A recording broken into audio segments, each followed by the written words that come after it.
بسم اللہ الرحمن الرحیم۔ السلام علیکم کلاس 10۔ آج ہم کرنے جا رہے ہیں کلاس 10 کی ترجمۃ القرآن کی پہلی صورت جو کہ سورۃ الانعام ہے۔ تو آج سب سے پہلے ہم اس کے کر لیتے ہیں ایم سی کیوز میں سب سے پہلے مشرکین کے نزدیک حلت و حرمت کا معیار تھا خود ساختہ قائد۔ الانعام کی واحد ہے انعام۔ الانعام کا معنی ہے مویشی۔ سورۃ الانعام میں توحید کے دلائل کے ضمن میں ذکر کیا گیا ہے انبیاء کرام علیہ السلام کا۔ رزق کی کمی کے ڈر کی وجہ سے اللہ تعالیٰ نے منع فرمایا ہے قتل اولاد سے۔ اب شارٹ کوسچن میں آتے ہیں، سورۃ الانعام کا مرکزی موضوع کیا ہے؟ تو پیج نمبر آپ آ جائیں اس کے 5 پہ، یہ اس کا آنسر ہے۔ سورۃ الانعام کا مرکزی موضوع توحید، رسالت، آخرت اور معاشرتی زندگی کے احکام کا بیان ہے۔ یہ اس کا فرسٹ جو ہے شارٹ کوسچن ہو گیا۔ اب سیکنڈ کوسچن ہے کہ سورۃ الانعام کی فضیلت میں ایک حدیث مبارکہ کا مفہوم لکھیں۔ تو اس کا آنسر یہاں سے ہے کہ سورۃ الانعام قرآن مجید کی ابتدائی 7 صورتوں میں سے ہے جن کے بارے میں نبی کریم صلی اللہ علیہ وآلہ وسلم نے ارشاد فرمایا، جس نے ابتدائی 7 طویل صورتیں پالی سیکھ لیں وہ ایک بڑا عالم ہے۔ تو یہاں تک اس کا آنسر ہے۔ اس کے بعد ہے جانور سے متعلق مشرکین کے کوئی سے 2 عقائد تحریر کریں۔ اس کا آنسر یہاں سے سٹارٹ ہو رہا ہے۔ تھرڈ کوسچن، مشرکین نے حلال اور حرام کے اصول خود بنا لیے تھے کہ فلاں جانور صرف ان کے مردوں کے لیے حلال اور عورتوں کے لیے حرام ہے۔ کچھ نے چوپایا پر سواری کو حرام قرار دے دیا تھا اور کچھ نے چوپایا کو بتوں کے نام پر وقف کر دیا تھا۔ انہیں ذبح کرتے وقت یا ان پر سوار ہوتے وقت اپنے بتوں کا نام لیتے تھے۔ تو یہاں تک اس کا آنسر ہے۔ باقی 5واں سوال ہے، سورۃ الانعام میں تبلیغ دین کے حوالے سے نبی کریم صلی اللہ علیہ وآلہ وسلم کو کیا نصیحت کی گئی؟ ان کا آنسر یہاں سے ہے۔ سورۃ الانعام میں نبی کریم صلی اللہ علیہ وآلہ وسلم کو مخاطب کر کے یہ کہا گیا ہے کہ آپ صلی اللہ علیہ وسلم وحی الہی کی پیروی کریں اور مشرکین سے راز برتیں۔ اللہ تعالیٰ نے آپ صلی اللہ علیہ وآلہ وسلم کو ان مشرکین پر نگہبان یا محافظ بنا کر نہیں بھیجا۔ اب اس کے الفاظ معنی پہ آ جاتے ہیں۔ الفاظ معنی ہے تعالو آؤ، اللہ تشریکو کہ تم شریک نہ ٹھہراؤ، اوفو پورا کرو، اتلو میں پڑھتا ہوں من املاک تندرستی کے ڈر سے، الکیلا ماب، حرمہ حرام کیا، ایاہم انہیں بھی، المیزانہ تول، ربکم تمہارا رب، الفواحش بے حیائی، بالقسط انصاف کے ساتھ۔ اب اس کی آیات پڑھ لیتے ہیں۔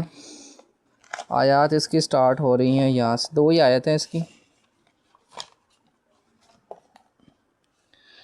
یہاں سے شروع ہو رہی ہیں۔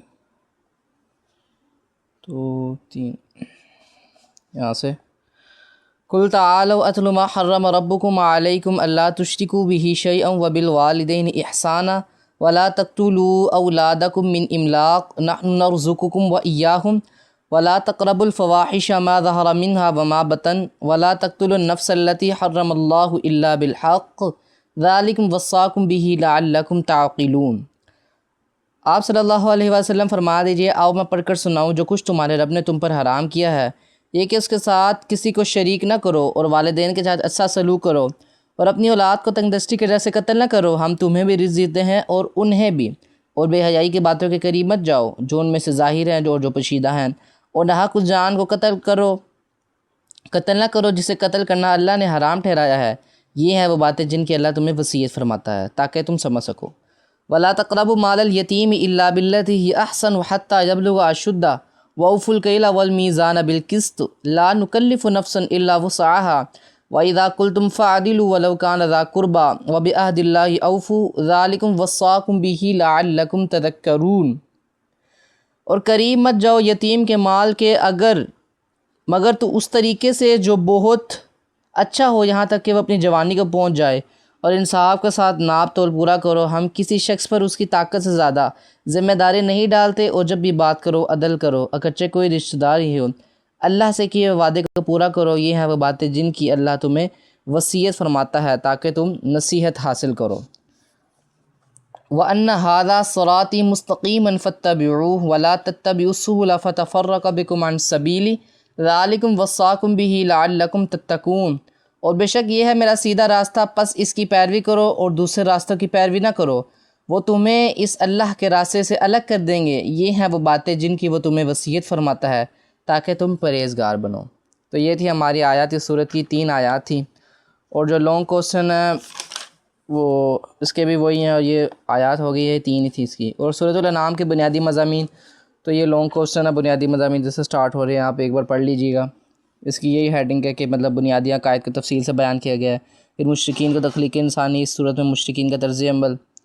پھر سورۃ الانعام میں نبی کریم صلی اللہ علیہ وسلم کو مخاطب کر کے کہا گیا ہے۔ پھر اس کے توحید باری کے دلائل کے بعد پھر سورۃ الانعام کی 151 سے 153 جو آیات ہیں، اور یہ ایک سورۃ الانعام میں حضرت ابراہیم علیہ السلام کا تذکرہ ایمان، ان صلاتی و نسکی و محیای و مماتی للہ رب العالمین، بے شک میری نماز اور میری قربانی اور میرا جینا اور میرا مرنا اللہ کے لیے ہے جو تمام جہانوں کا رب ہے۔ تو یہ تھی آج ہماری سورۃ الانعام کی پوری مشق۔ تو نیکسٹ انشاءاللہ ہم سورۃ الاعراف کریں گے، اور ابھی تک جنہوں نے ہمارے چینل کو حسن قرآن سبسکرائب نہیں کیا جلدی جلدی سبسکرائب کریں، کمنٹ کریں، لائک کریں اور شیئر کریں۔ ہم ملیں گے نیکسٹ ویڈیو میں، تب تک کے لیے اللہ حافظ۔